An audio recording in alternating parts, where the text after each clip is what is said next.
Well, hello, crafting buddies. It's Lori from Lori's Little Bit of Crafting. Late night Lori is late again. So much for trying to have an 11 o'clock go live time. But stuff happens. I was working on sourdough bread tonight, so I'm getting my dough going. And let me get my other device kind of set up here so I can see if anybody pops on to join me and comment on what I should be doing. I'm kind of winging it. I have an idea in mind, so we'll see how it goes. We're going to do another Father's Day card.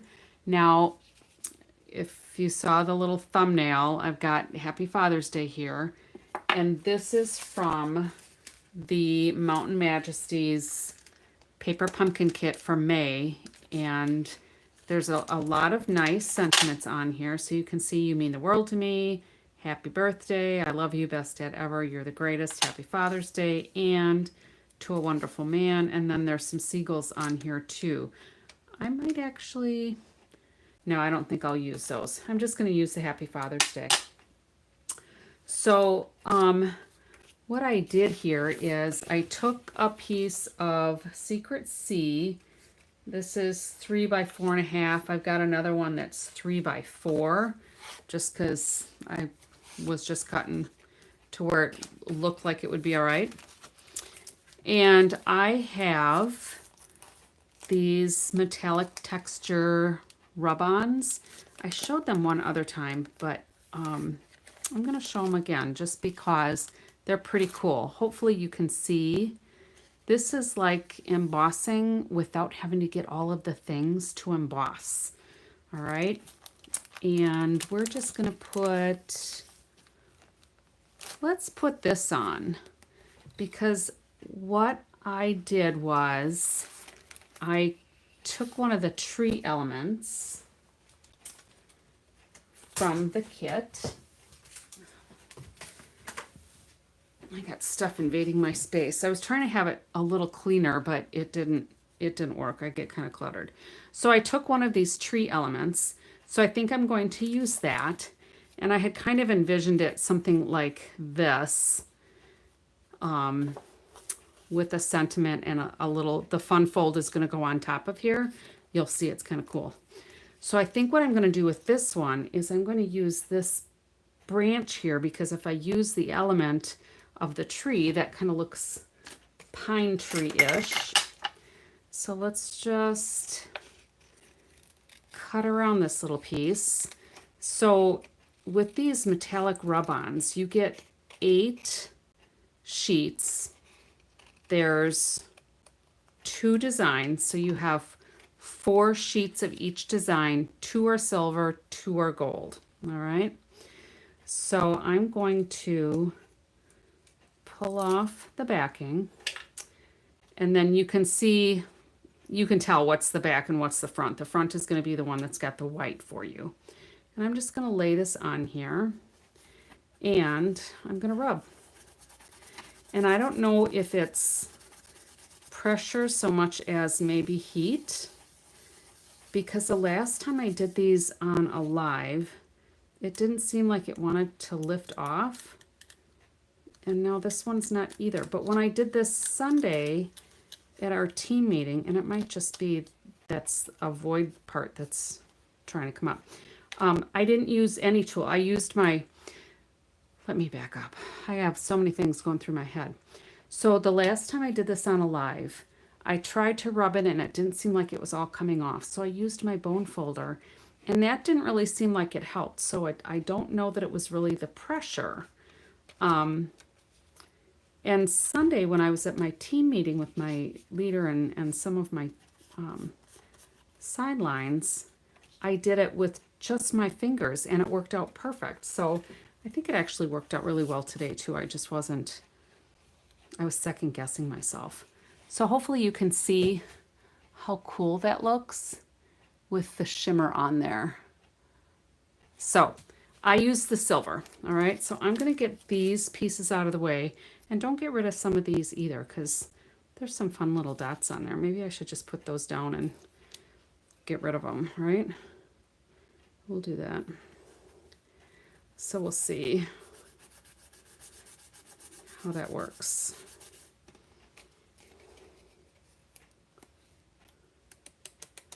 Beautiful. That's pretty cool. All right, so you can see that time worked a little better. I didn't second guess myself quite so much. So these are really fun.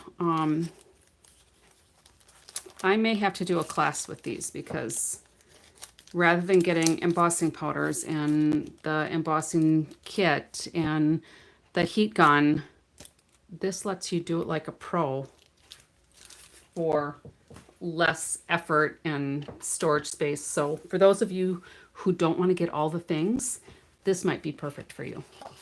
So let's go to our card base. I'm going to move that off to the side. You can see I've got a pile of paper here. I've got some Secret C. I've got some embellishments going on. I've got a sentiment strip. And I've got some things for a card base. So my 8.5 by 11, this is cloud cover. So I scored it at 5.5, cut it at 4.25 because I'm going to go landscape. All right. So let's go ahead and get our little bone folder here and burnish this because I want it to sit nice and flat for me. And this is just going to go on here. And this piece I kind of envisioned to go here. So I think what I'm going to do is I'm going to put this down in the corner. Actually, I don't think I want a border around it. I'm just going to put it flush against the bottom of the card. And I'm actually going to trim just a little bit off of here because I can see a little bit of the cloud cover on the laser cut piece here. So with the paper pumpkin, everything comes in the box that you'll need, including a block for your first kit.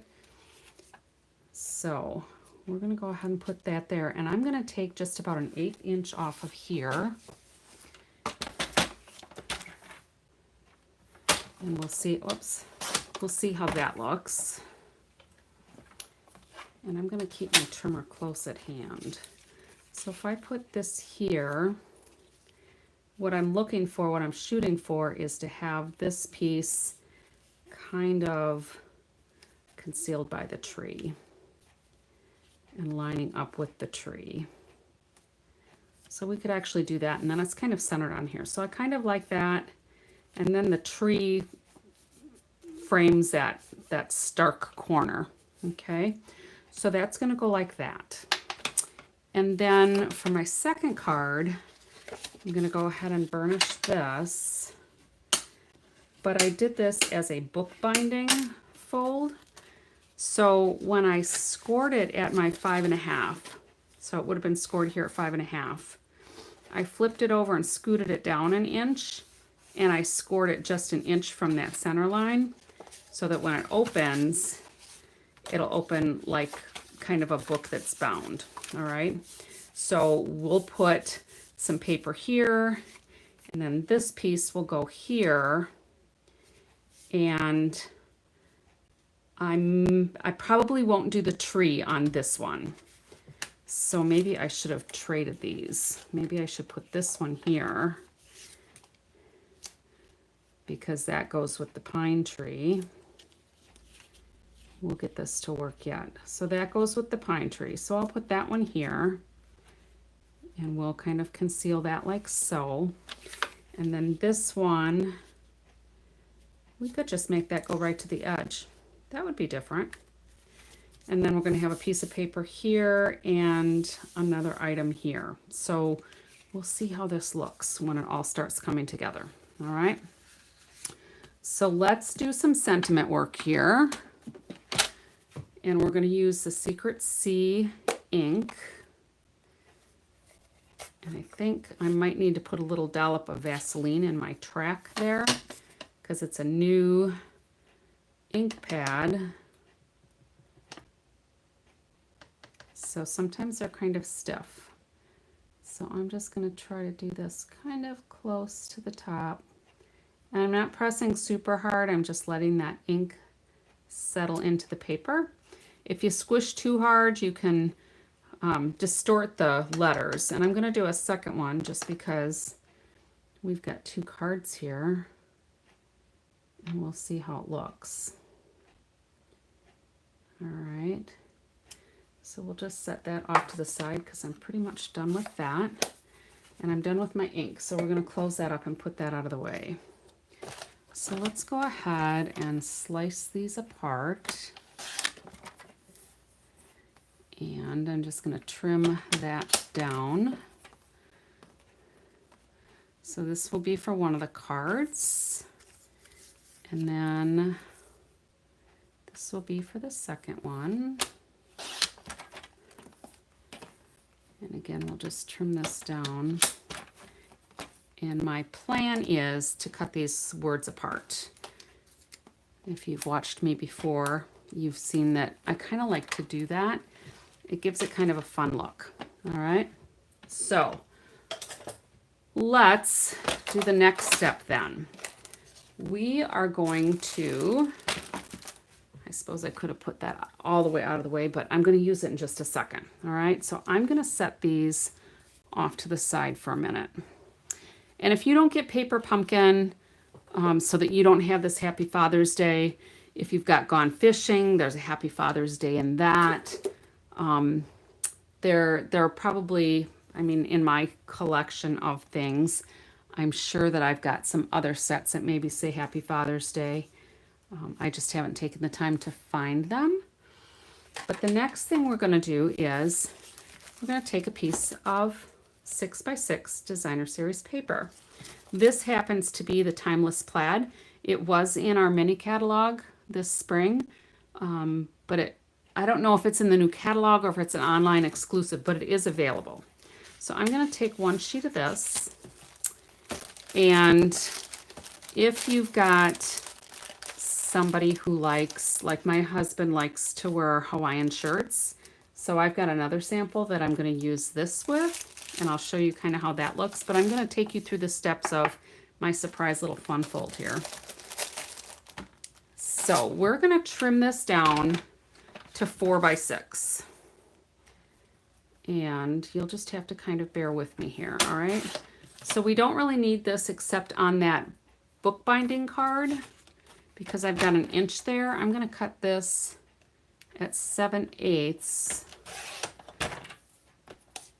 And we'll just do 4 1/4 for now. I can always make it smaller if I don't want it to go the whole length of the card. But that way I've got this ready, and I'll just pop that up by that bookbinding card. We'll see what goes. All right, so I'm going to get my cutting blade out of the way because at this point, all I'm going to do is score. So I've got my 4x6. I'm going to scoot it over to 1 inch, and I'm going to score it at 1 inch. Now, when you're scoring on designer series paper, be careful that you don't push too hard because you can rip the paper. All right, and I'm just going to turn it 180 degrees, and I'm going to score over here on 1 inch. Because I'm left-handed, if I've got any measurements that are like 1.5 inches or less, I usually line them up to the right of the track because then it gives me something more to hold on to. All right, so here's what we're looking at here. All right, so this is kind of my base of my fun fold, and hang in there with me. I think you're gonna like it. All right, so I'm gonna go ahead and I'm gonna score this at, I'm gonna go, it doesn't really matter, I'm gonna go to 2.5, and I'm gonna do a pretty good score here. All right, because I want this to go up like so. All right, and then this side I'm going to score at 1/2 inch, and that one I'm just going to fold back. It'll all make sense in a little bit. All right, so now I'm going to open this up a little bit, and this part here that's got like 2.5, I'm going to take this and I'm going to go from this score mark where the 2.5 is to this score mark here at 1 inch, and I'm going to make another score. Now on camera it's going to be hard for you to see, but the score line goes basically here. So I've got the end of that score line in the track and then the score line here at 1 inch in the track, and I'm going to score it again. All right, and then I'm going to take this piece and I'm going to do the same thing. So I'm going to go from the inside at that inch out to where my 2.5-ish inch score is. And let me not move it this time. And I'm going to score it again on that side. All right, so I've got a score, a score, a score, scores, and a score over here.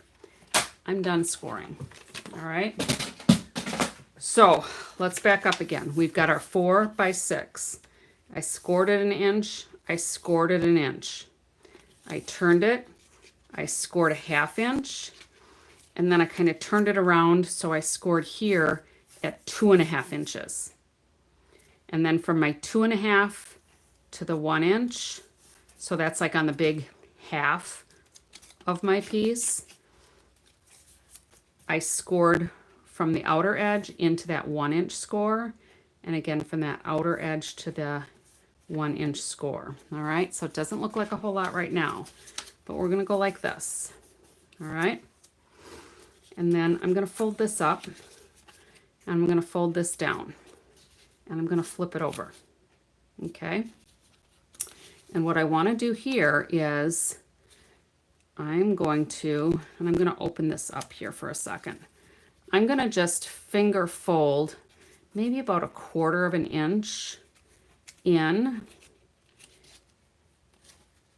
and maybe somebody's figured out what we're doing here.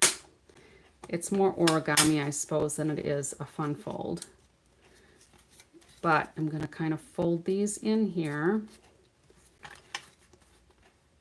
And I don't have exact measurements for this, but it's basically about 1.25 inches. And it's about 1/2 inch here and 1.25 inches here. All right, so this gives me a couple little tabs here.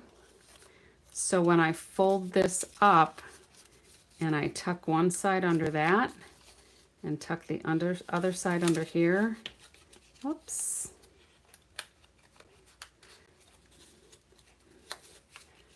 what does it look like? We got a little shirt. Isn't that cute? I'll do it again in a minute. All right, but we're going to finish off this one. So now, and I didn't come up with this all on my own. I was scrolling through my feed earlier today, and you know how, I don't know, reels or stories or something pop up. And I happened to see this one flash, and I'm like, oh, I've done a shirt before. So, you know, I watched the video and I was like, oh yeah, I remember that. So I'm making mine a little bit different. So I am going to just snip down, well, let's see, that's probably almost 3/4 inch. It doesn't really matter, however far you want to go. And I'm just going to snip right in the middle of there, because what I want to do here is I want to open this up, kind of like it's the lapel for the shirt, I guess, or an open, I don't know, where it's not buttoned up to their neck. All right, and we're just going to kind of tuck that under there. All right, so that looked a little bit more shirt-like to me. And again, that's just kind of a finger fold. It's going to a guy, so he's probably not going to care what it looks like anyway. He'll say, oh, that's cute. Did you make this? I'll say, yes, I did. All right, and we'll just kind of round these out a little bit. So there's that. Now, I think every shirt needs buttons, because, oh, unless it's a polo shirt, but this is a collared shirt, so it's going to need buttons. So on one of the ones I did, here's the one that I was just playing with just before going on here. You can see that one's a little better, I guess. I folded a little looser or a little wider. I don't think it really matters one way or the other. We'll just make it look like a wrinkly cotton shirt here. So anyway, so that's our shirt.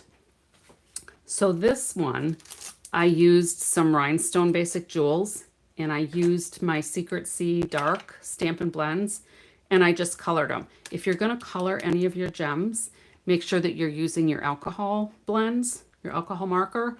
If you use the regular markers, it'll wipe right off. All right. So if you use like a Stampin' Right marker, it's going to come right off. It won't dry. All right. The alcohol actually, I don't know if it kind of like etches into the finish. I don't know. But you can see they're still kind of sparkly. So I don't really know that I liked that. So I was looking through some of my other embellishments, and I saw that I had these neutral matte dots, and they're still available as well. So we're going to put 3 of these on there, a little big, but maybe if I just put them a little further apart, it'll look proportionate enough. All right. So what do you think of that? I thought it was pretty cute. So the other thing that you might want to do, because this could pop out, to me it looks like it's pretty secure. I'm not going to worry about it a whole lot. But you could, you know, when you open this up, this one I kind of ripped the sleeve a little bit because I was kind of manipulating it too much. You could put some tear tape in here, like right under the sleeves, or a couple of glue dots, and just hold it down if you're worried about it. I'm not too worried about it. All right. And then let's go back to our card. I think we're going to do it on this one because I cut this piece to go on my bookbinding edge. And then this we'll put here.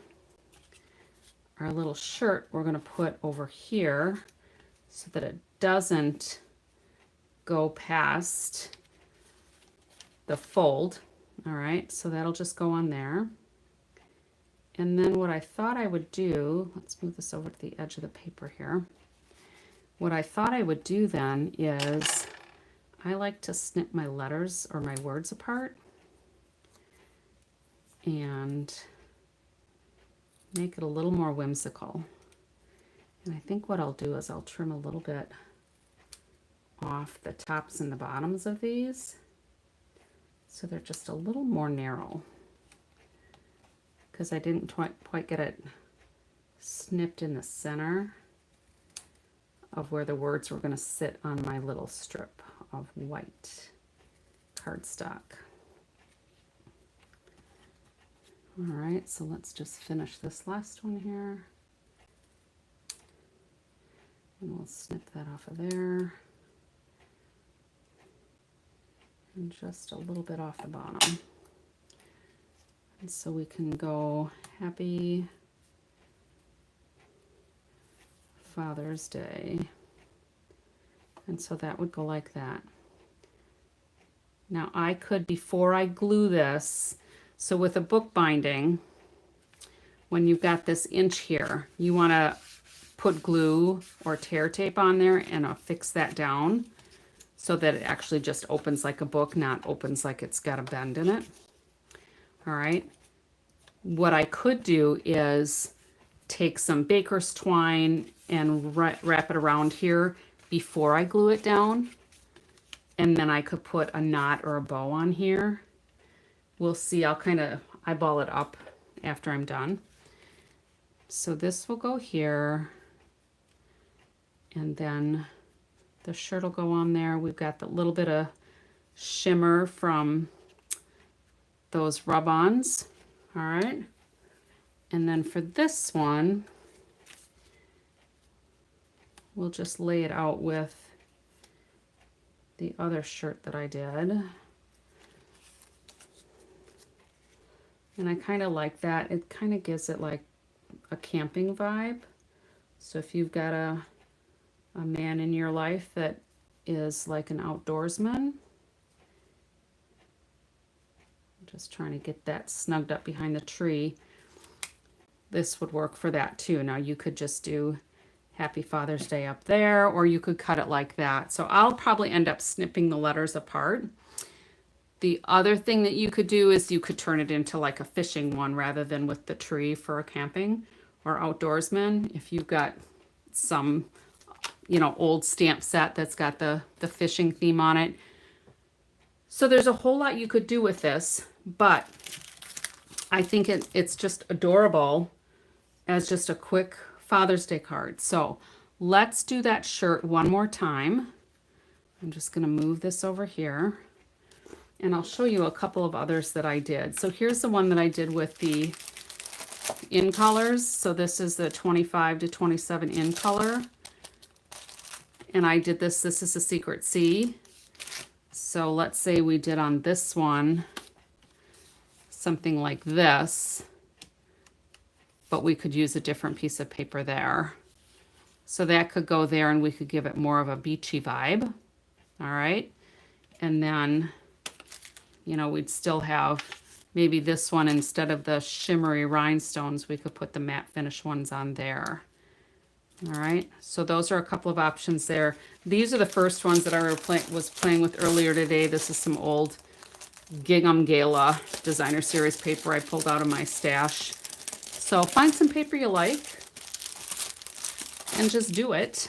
So let's take another piece of 6x6, and I think I'll do another little Hawaiian theme. Let's do a light blue one. So this is the cloud cover, and I'm just going to move these up over here because I'm going to bring my trimmer back over here. So again, we're going to take our 6x6, we're going to cut it down to 4x6, and then we're going to score at 1 inch. Get my cutting blade out of the way. I'm going to score, and I don't want to score too hard because I don't want to rip the paper. And I'm going to turn it 180 degrees, and I'm going to score it again. Or you could just score at 1 and then come over here and score at 3. Whatever works for you. All right. Then I'm going to turn it. I'm going to score it at 2.5-ish. All right.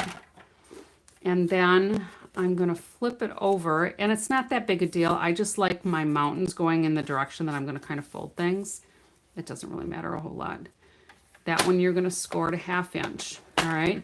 So on the 6-inch side, I've scored at 2.5. And then if we do at a 1/2 inch, we're going to go to 5.5 if you wanted to do it that way, or just scoot it over and score it at a 1/2 inch here. All right. So the next thing I'm going to do is, this is going to end up being the front of the shirt, right? Because this is going to come up. It'll come up like this. This will be the front. All right. So what I want to do now is I'm going to score from the 1 inch over to here, from the 1 inch over to where that 2.5 is. The other way you could do it is just kind of finger fold it. If you're not too worried about how close you are, you could just do a little finger fold. I liked to do mine with my trimmer just because I like to make sure that I'm getting straighter lines, and I don't always trust myself. Like here, I missed the mark. All right, but that's all right. We're good. It'll be fine. All right.